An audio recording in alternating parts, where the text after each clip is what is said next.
Barcelona, evidentment, tothom ho sap, ho sabeu, va ser vila olímpica, però és que aquest any és vila esportiva universitària, perquè aquí se celebren els campionats de Catalunya universitaris.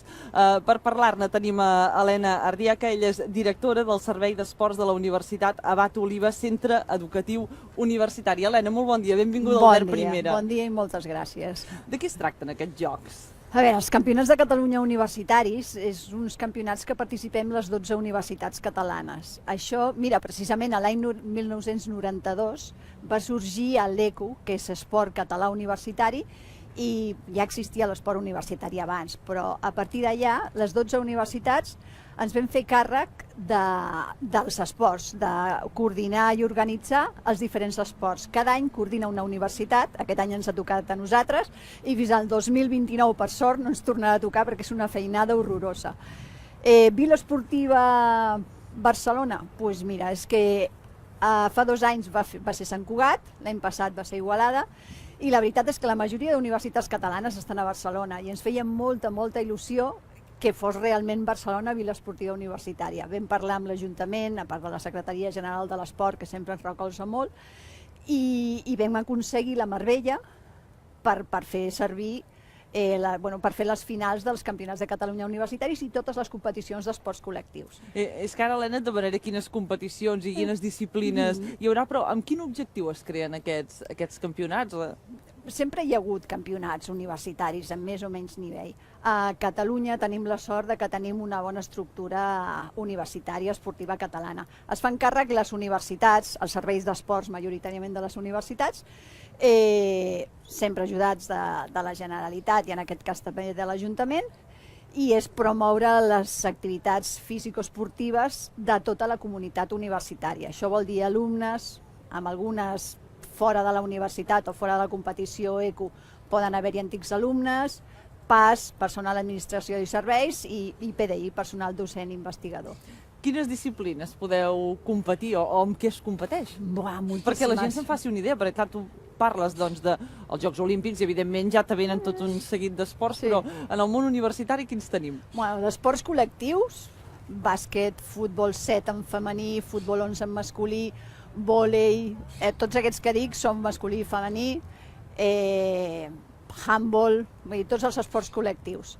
Després tenim esports individuals, que ara, per exemple, el dia 29 serà la cursa d'orientació, que es farà a Girona, i hi ha diversos, vull dir, ja veureu, si veieu la nostra web veureu totes les dates. El 9 de març fareu el de pàdel, el dia 4 de febrer es farà el d'esquí, es pot, coincidint amb el Snow Fest. La gent hi pot anar a veure-ho, aquestes finals? O sigui, és obert a tothom o només per la comunitat universitària? Nosaltres encantats, sí, i tant. I a més, aquest any la vostra universitat l'organitza. Crec que teniu una novetat. Expliquem-la. Sí, t'explico.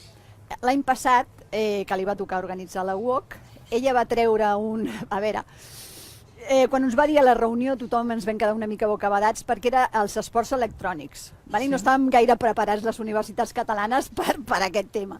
Però al final ho vam fer i es van presentar 400 persones a les fases prèvies i 72 a la final. En què consistia? El LOL, League of Legends, el que es juga amb la maquineta típica, sí, jocs de rol, i aquest any segurament ficarem també el FIFA, sí, conegut per molts. Exacte. I nosaltres volíem donar un pas fins a que s'impliqués molta més gent, d'acord? Llavors vam contactar una empresa, WeFitter, i vam crear el que es diu UniHealthy Challenge, que és com una mena de competició sana entre les 12 universitats per arribar a la Lluna. Llavors, entre les Aviam, un moment, que ho has dit molt ràpid, això. Per arribar a la Lluna, què vol dir això? Hem de sumar quilòmetres, sí? amb passes, activitat física, vull dir, qualsevol activitat física que nosaltres fem normalment a la nostra vida diària, en aquest moment se'ns comptabilitza a partir d'una aplicació o de qualsevol rellotge que portis i tal, sinó del mòbil, i això, a part de donar-te premis, perquè aquesta activitat física està recompensada, fem que les 12 universitats facin un repte comú, que és sumar quilòmetres entre tots, alumnes PAS PDI, per arribar a la Lluna. I la universitat que més passos acumuli està més ben classificada per aquests jocs en general o és una En un prova a principi part? això volem fer que sigui molt més amable que no una competició pura i dura, d'acord? Llavors el que fem és unir-nos totes les universitats per fer un repte comú. Per tant, l'objectiu és que els universitaris i el personal que treballa a les universitats caminin o vagin en bicicleta, no? I amb això els hi vagin donarà... en bicicleta, bueno, qualsevol mena d'activitat física. A més, hi ha un rànquing. El bo d'aquesta aplicació és que podrem després saber estadístiques, quina universitat han fet més activitat física al pas que el PDI, si hi ha més noies que nois, vull dir, la veritat és que serà, quan tinguem tot, perquè acabarem el 30 de juny, hem començat ara mateix, pues tindrem unes estadístiques de qui fa esport a les universitats. Home, Helena, et demanarem catalanes. que en aquell moment vinguis, Albert I, I tant. ens expliquis com ha acabat això, si heu arribat o no a la Lluna. I tant. Però així per acabar et demanaré, la gent que participa en el campionat universitari són esportistes federats o ens trobem universitaris de... No, hi ha de tot. Hi ha esports com el handball, el rugby, que tenim gens internacionals boníssims, i el bàsquet. Vull dir, hi ha de tot. Sí que en diré que, per exemple, jugadors del Barça o jugadores o de l'Espanyol, pues, els clubs no els hi deixen venir. Però hi ha de tot, hi ha un nivell, les finals, el nivell és boníssim, molt bo, molt bo.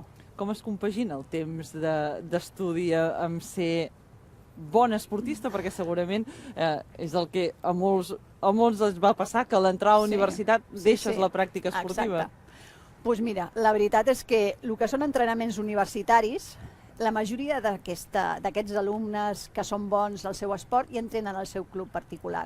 Llavors nosaltres el que fem és que els agafem a les nostres universitats perquè competeixin amb nosaltres. I llavors sí que fem alguna selecció i fem algun entrenament previ, però ells ja tenen un entrenament propi que està donat pel seu club, les federacions, amb la qual cosa ens és molt més fàcil. Doncs, Helena, moltes gràcies per portar-nos a aquest campionat i t'esperem aquí amb el resultat de a veure quants quilòmetres heu fet. D'acord, moltes gràcies. Gràcies a tu.